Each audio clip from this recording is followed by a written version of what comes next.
2016 കേരള സാഹിത്യ academy award നേടിയ ചെറുകഥാ സമാഹാരമാണ് ആദം. ഈ മീശ എന്ന നോവലൊക്കെ എഴുതി അല്പം വിവാദമുണ്ടാക്കിയ എസ് ഹരീഷ്, അദ്ദേഹമാണ് ഈ ആദം എന്ന പുസ്തകത്തിലെ കഥകൾ എല്ലാം എഴുതിയിട്ടുള്ളത്. ആ പുസ്തകത്തിലെ ഹരീഷിൻ്റെ മിക്കവാറും കഥകളൊക്കെ സിനിമയായിട്ടുണ്ട്. അതൊന്നും അധികമാരും കണ്ടിട്ടില്ല എങ്കിലും ഏദൻ എന്ന സിനിമ നിരവധി അവാർഡുകളൊക്കെ നേടി. ഈ സമാഹാരത്തിലെ തന്നെ മാവോയിസ്റ്റ് എന്ന കഥയാണ് ലിജോ ജോസ് പെല്ലിശ്ശേരി വികസിപ്പിച്ച് ജല്ലിക്കെട്ട് എന്ന സിനിമയാക്കിയത്. ആ സമാഹാരത്തിൽ അവശേഷിച്ച കഥകളിൽ ഒന്ന് രാത്രികാവൽ എന്ന് പറയുന്നൊരു കഥയാണ്. ഒരു ശങ്കുണ്ണിയാശാൻ്റെയും മാധവൻ്റെയും ശത്രുതയുടെ കഥ പറയുകയാണ് ഈ രാത്രികാവൽ എന്ന് പറയുന്ന ചെറുകഥ.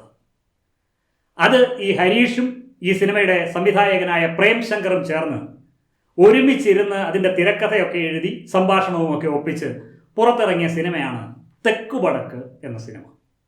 ഈ തെക്കുവടക്ക് തിയേറ്ററിൽ റിലീസ് ചെയ്തിട്ട് ഏതാണ്ട് 2 മാസത്തിലധികമായി. അവിടെ വലിയ ചലനങ്ങളൊന്നും ഉണ്ടാക്കാതെ പോയ ആ സിനിമ ഇപ്പോൾ ഈ ആമസോൺ പ്രൈമിൽ ഓടിക്കൊണ്ടിരിക്കുകയാണ്.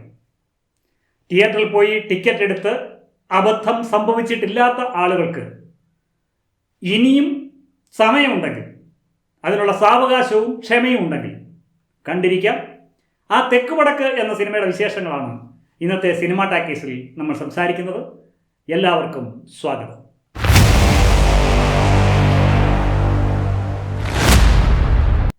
ലിജോ ജോസ് പെല്ലിശ്ശേരി സംവിധാനം ചെയ്ത ഏറെ ശ്രദ്ധേയമായ ജല്ലിക്കെട്ട്, ചുരുളി, നൻപകൽ നേരത്ത് മയക്കം എന്നീ ചിത്രങ്ങൾക്ക് തിരക്കഥ എഴുതിയ ഈ എസ് ഹരീഷ്, അദ്ദേഹം തിരക്കഥ എഴുതിയ സിനിമ എന്ന ആകർഷണമല്ല, മറിച്ച് സുരാജ് വെഞ്ഞാറമൂടും വിനായകനും കേന്ദ്ര കഥാപാത്രങ്ങളായി എത്തുന്ന ചിത്രം എന്ന നിലയിലാണ് സാധാരണ പ്രേക്ഷകൻ ഈ സിനിമയെ സമീപിക്കുന്നത്.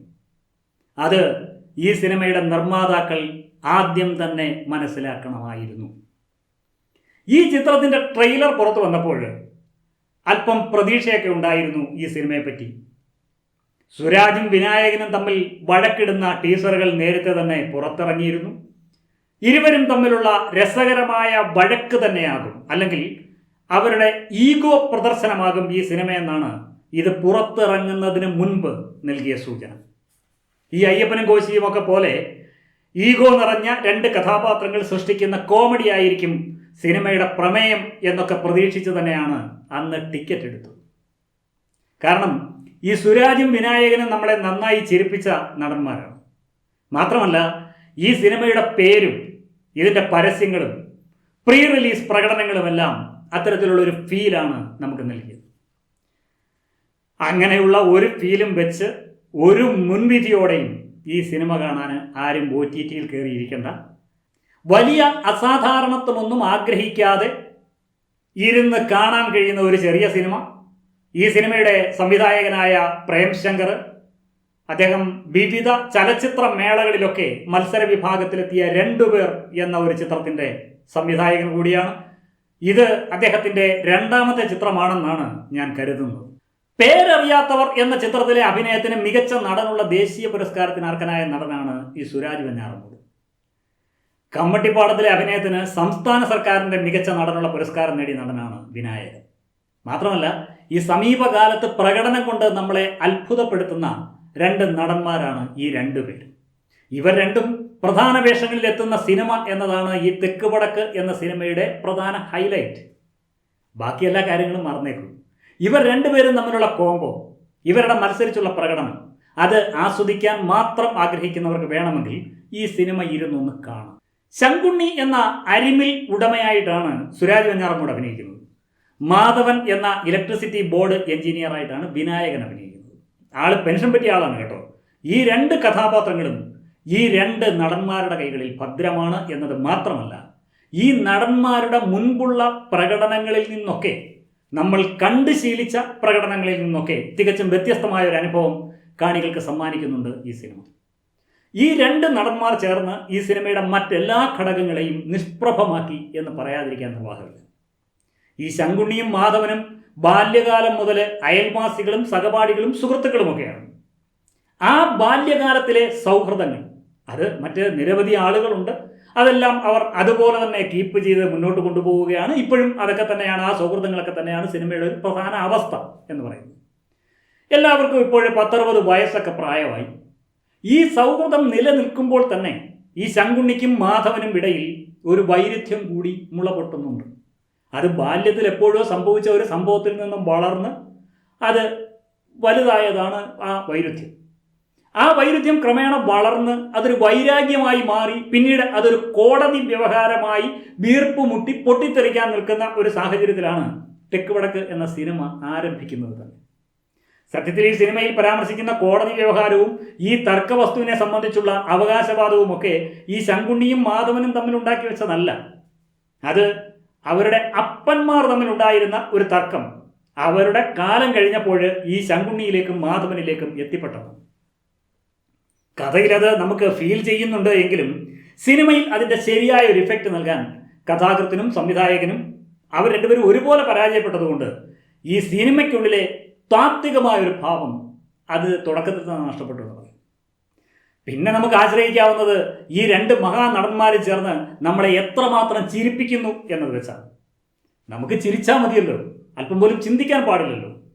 ഈ സിനിമയിലെ കോമഡിയുടെ ഒരു നിലവാരം പറഞ്ഞാൽ ഒരു പഴയ ഫലിത ബിന്ദുക്കളുടെ ഒരു ട്രാക്ക് പിടിച്ചങ്ങ് ഒറ്റ വരിയിൽ ലൈനായി പോകും. ഒരു ഉദാഹരണം ഞാൻ പറഞ്ഞാൽ, ഓടിക്കൊണ്ടിരിക്കുന്ന ബസ്സിലേക്ക് ഈ സുരാജ് വെഞ്ഞാറമ്മൂട് കയറുന്നു. ബസ്സിൽ വലിയ തിരക്കൊന്നുമില്ല, സീറ്റ് മിക്കവാറും എല്ലാം ഒഴിഞ്ഞു കിടപ്പാണ്. എന്നിട്ടും സുരാജ് ഇരിക്കുന്നില്ല. അപ്പോൾ ഈ കണ്ടക്ടർ വന്നിട്ട് പറയുന്നുണ്ട്, സീറ്റ് കിടക്കുന്ന ആശാനെ പോയി ഇരിക്കാൻ പറയും. അപ്പോൾ സുരാജ് പറയും, ഇരിക്കാനൊന്നും നേരമില്ല, എനിക്ക് പെട്ടെന്ന് എത്തണം. ഈ കോമഡി കേട്ട് ഇത് ആദ്യമായി കേൾക്കുന്നത് പോലെ നിങ്ങൾ ചിരിച്ചു എങ്കിൽ ഈ നിലവാരത്തിലുള്ള തുടർന്നുള്ള കോമഡി അത് കണ്ട് തീർച്ചയായും നിങ്ങൾക്ക് ആസ്വദിക്കാം. സിനിമയുടെ പ്രധാന വിഷയം സിവിൽ കേസും ഒരു കുടിപ്പകയും ഒക്കെയാണ്.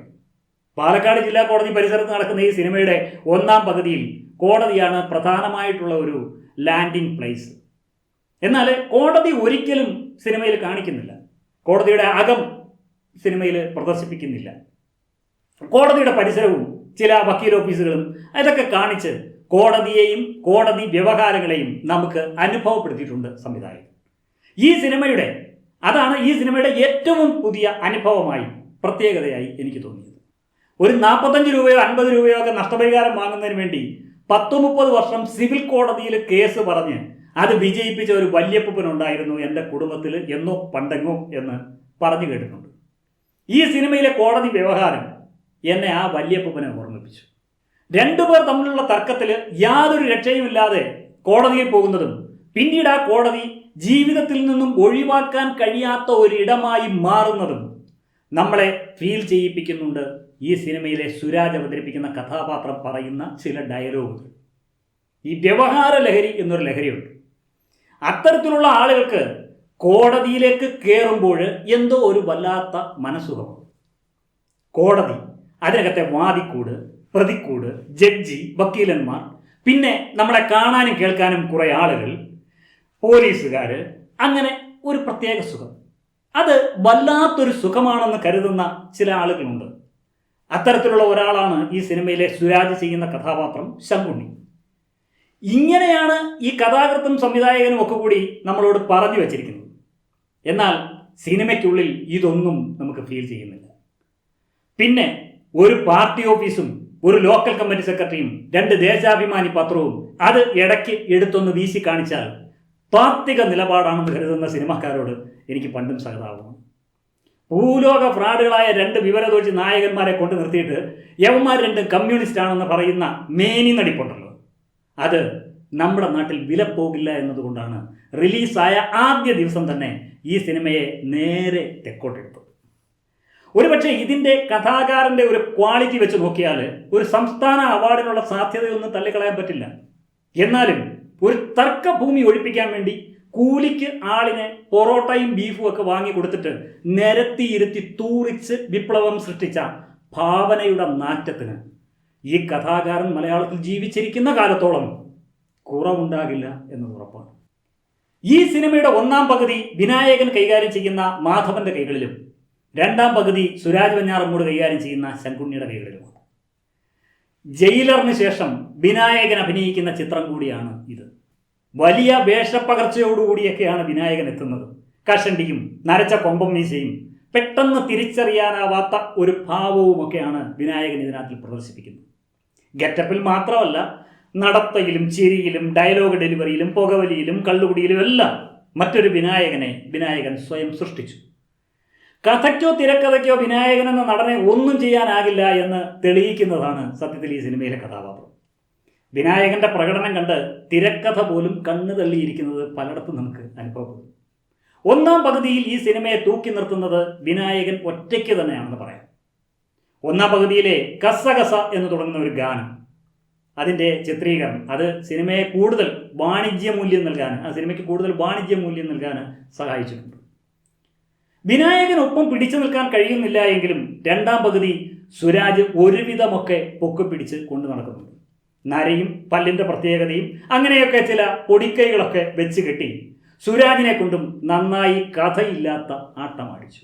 അഞ്ജന ഫിലിംസിന്റെ ഉടമസ്ഥതയിലുള്ള അഞ്ജന ടാക്കീസും പ്രശസ്ത സംവിധായകൻ VA ശ്രീകുമാറിന്റെ ഉടമസ്ഥതയിലുള്ള വാർ സ്റ്റുഡിയോയും ഒക്കെ ചേർന്നാണ് ഈ സിനിമ നിർമ്മിച്ചിട്ടുള്ളത്.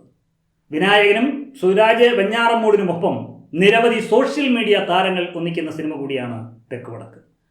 ശങ്കുണ്ണിയുടെ സഹായിയായ പെട്ടി എന്ന പേരിൽ അറിയപ്പെടുന്ന ഒരു കഥാപാത്രമായി ഷമീർ ഖാൻ, മാധവന്റെ സഹായിയായ മാധവൻ ഫ്രണ്ട് എന്ന് വിളിക്കുന്ന ഒരു കഥാപാത്രമായി മെൽവിൻ ബാബു, അങ്ങനെ തുടങ്ങി ഒരു നല്ല താരനിര തന്നെയുണ്ട് ഈ സിനിമയിൽ. ഞാൻ നേരത്തെ പറഞ്ഞതുപോലെ ആമസോൺ പ്രൈമിൽ സബ്സ്ക്രിപ്ഷൻ ഉള്ളവർക്ക് ഈ സിനിമ ക്ഷമയും സമയവും സൗകര്യവും ഉണ്ടെങ്കിൽ കാണാവുന്നതാണ്. നാളെ മറ്റൊരു സിനിമയുടെ വിശേഷവുമായി നമുക്ക് വീണ്ടും കാണാം. അതുവരെ എല്ലാവർക്കും സ്നേഹാദരം.